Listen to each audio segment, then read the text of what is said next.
just say, I know the Marvel end credit scenes were always just glorified promotions for upcoming movies, but when Spider-Man No Way Home ends with nothing but a trailer for Multiverse of Madness, man, I gotta say, that one just felt a bit too salesy. Like, I waited the whole time through the credits needing to pee like a racehorse because I had drank an extra large Diet Coke at the very beginning of this thing, for a glorified ad break at the end of a YouTube video. Yeah, kind of a bummer. But hey, silver lining, guess it gives us more to talk about than this. Hi, I'm Captain America, here to talk to you about one of the most valuable traits a soldier or student can have: patience.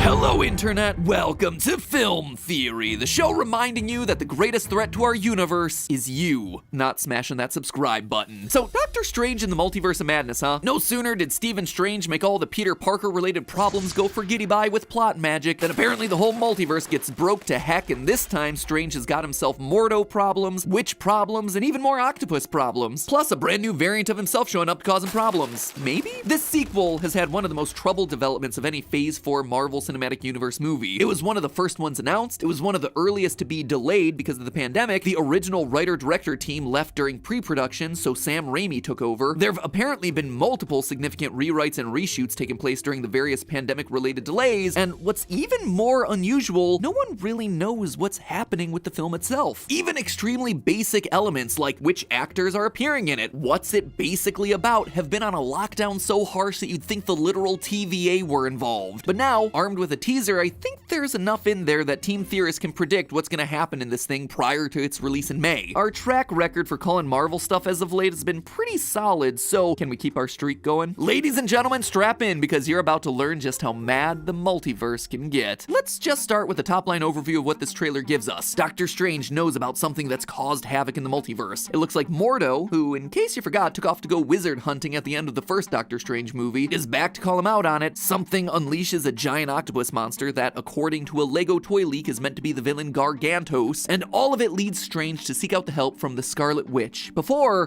this thing is gonna have itself a mirror match against an evil Doctor Strange variant. And that's about it. See you in May. Now, if you've kept up with a smaller screen MCU, you'll know that in the anthology series What If, one of its breakout reimagined characters was Strange Supreme, a dark, tragic, and way overpowered multiverse variant of Doctor Strange whose powers come from having absorbed the spirits of hundreds of demons, including, wouldn't you know, a giant octopus. That shot 1 minute and 38 seconds into the teaser of a Doctor Strange throwing 2 serpents at someone. Yeah, that looks a lot like one of Strange Supreme's attacks from What If. So, is this him? And if so, then what's he doing here? Well, first answer, no. I don't think it's him. By the end of What If, Strange Supreme is actually redeemed, so bringing him back to be evil just feels off. Plus, you'll notice that this Strange appears to be missing a hand. Maybe. Look, Marvel likes to fake us out with trailers like they did with Thor's eye in Ragnarok. So in this shot, yeah, looks like he's a hand down, but then here it looks like he might just be holding it behind his back. That being said, I think there's a good chance it's gone. Can't pull a fast one on me, Marvel. I mean, you can and you have multiple times in the past, but not this time. Hand imagery is everywhere around this guy, which matters considering 1, Strange Supreme had both hands in What If, and 2, the first Doctor Strange movie was all about Steven recovering the use of his hands after a severe injury. As a result, it kind of makes it seem like this might be a Doctor Strange variant that wasn't able to recover the use of both of his hands. I'd also be remiss if I didn't call out that Sam Raimi is directing this one, who, ironically enough, has got himself quite a history of directing movies where wisecracking heroes lose a hand and then ultimately end up fighting their evil twin.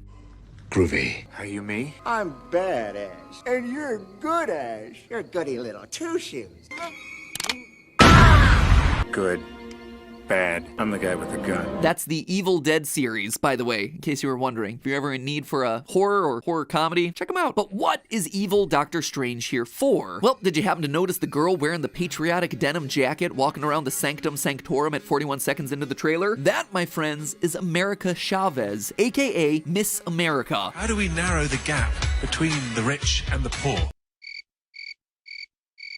And she is complicated. An adventurous teenager raised by her two moms in a women-only superhuman pocket dimension. She's got superhuman strength, the power of flight, and relevant to our interests today, the power to open portals and jump across the multiverse at will. Not just any portals either, portals in the shape of a star, just like we see right here in the trailer. As you can imagine, powers like this make her a frequent target for bad guys in the comics. So it would make sense that Mordo, or someone else, would be after that kind of power in this new movie, especially since she's young and, as a result, not likely to have mastered her skills yet. Enter Doctor Strange as her mentor and protector.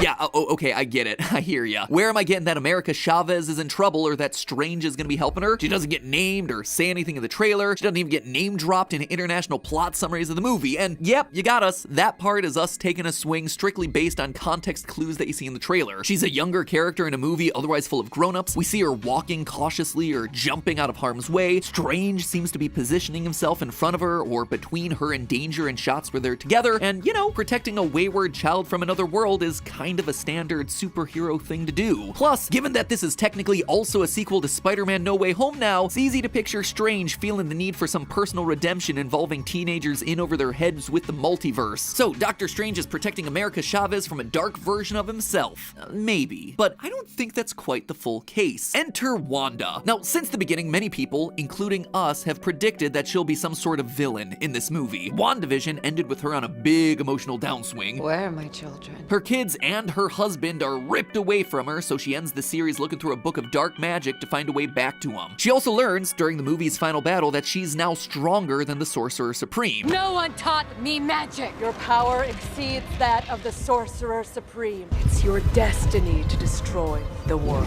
Which, you know, is just them basically telegraphing a battle between her and Strange. It would parallel her narrative arc from the House of M comics. The movie secretly spells out the word mom. I mean, there is a lot here that we've actually gone more in depth about in a previous episode. But now, in this new trailer, we have some more clues. We see Wanda casting magic and this little detail. See her fingertips? They're black. Just like Agatha Harkness in the ending battle of WandaVision. You see, when Agatha casts evil Darkhold magic, her fingers get more and more black. But Wanda's fingers in that same battle remain the same, meaning that here in Doctor Strange 2, where her fingers are now black, Wanda is tapping into that same evil magic that Agatha was using. And now that we know that this new movie features a girl who can rip portals through the multiverse, it seems like a desirable skill for a grieving mother that's looking to locate her kids that are lost somewhere in an alternate universe. So Wanda is looking to exploit the powers of Miss America to find her kids, with Doctor Strange trying to hold her back, prompting the inevitable wizard battle between the two. That's probably why we never see all three of them on screen at the same time. But for as confident as I am in this prediction, there's one potential wrinkle: world events. Remember, this sequel is coming out 6 years after the original Doctor Strange, and in the downtime, it's not only changed its entire writing and directing teams a few times over, the order of where it's meant to fall in the Phase 4 MCU sequence has also changed. But the biggest changes of all in this time have come from society, when in 2017, the Me Too movement rocked entertainment and politics and got people to seriously evaluate the way women in modern media are being portrayed, including, I would expect, in the MCU. You might remember that a lot of people, including us, were sure that Doctor Strange was going to show up at the end of WandaVision to tease Multiverse of Madness, and even though he ultimately didn't, it turns out that at one point in time, we were right. In an interview about the series with Rolling Stone, Kevin Feige himself revealed that the crossover was cut to avoid diminishing the strong female character. Quote, Marvel struck a deal with Benedict Cumberbatch to appear in the final episode of the show as Doctor Strange, but late in the process, they wrote him out. It would have taken away from Wanda, which is what we didn't want to do. Here's the white guy, let me show you how power works. Which in turn also meant that Doctor Strange 2 had to be rewritten as well. As you might imagine, in a post-Me Too world, the usual Wanda House of M story of a young, powerful mother going crazy and ripping reality apart looking for her kids rides a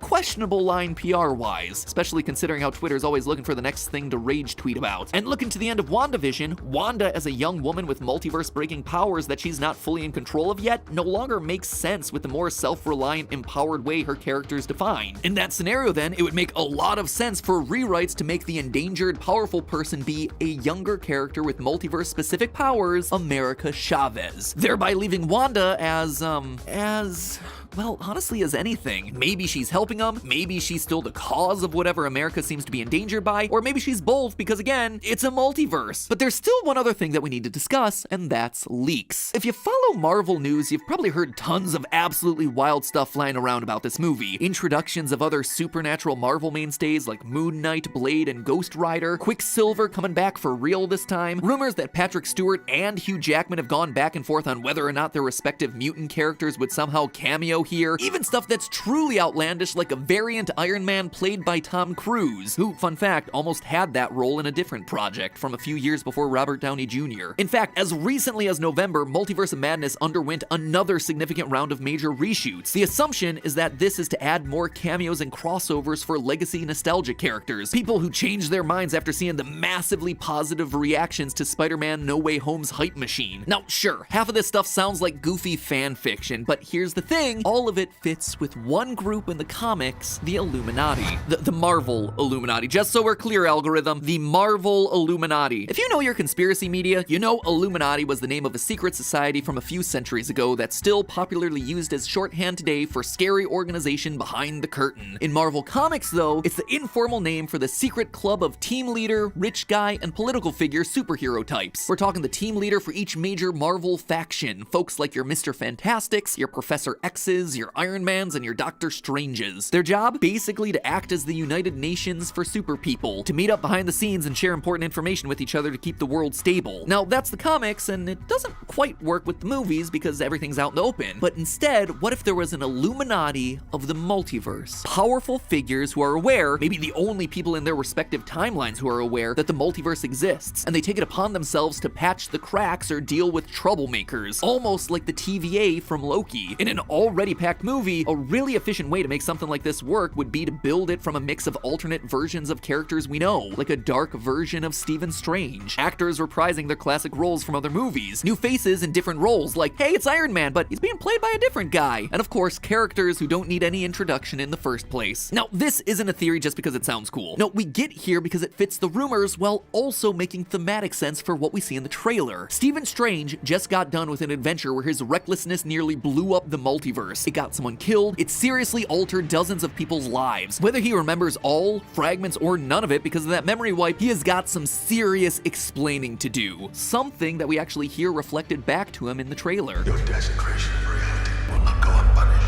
So, in a hypothetical scenario where Doctor Strange is dealing with a teenage girl who can portal between universes, a Scarlet Witch who wants to rip universes apart to get her family back, and a multiverse Illuminati who thinks all of this is too dangerous and needs to be eliminated, sounds like suddenly we have Stephen able to apply the lessons that he learned from Spider-Man. He gets a do-over of sorts, all with a boatload of cameos and callbacks while setting up a compelling, extremely human, and morally complex storyline to ground the action in. And all of that from just waiting past the credits. Hold on, I could've just watched it on YouTube? Darn it! Anyway, it's all just a theory. A film theory. And cut.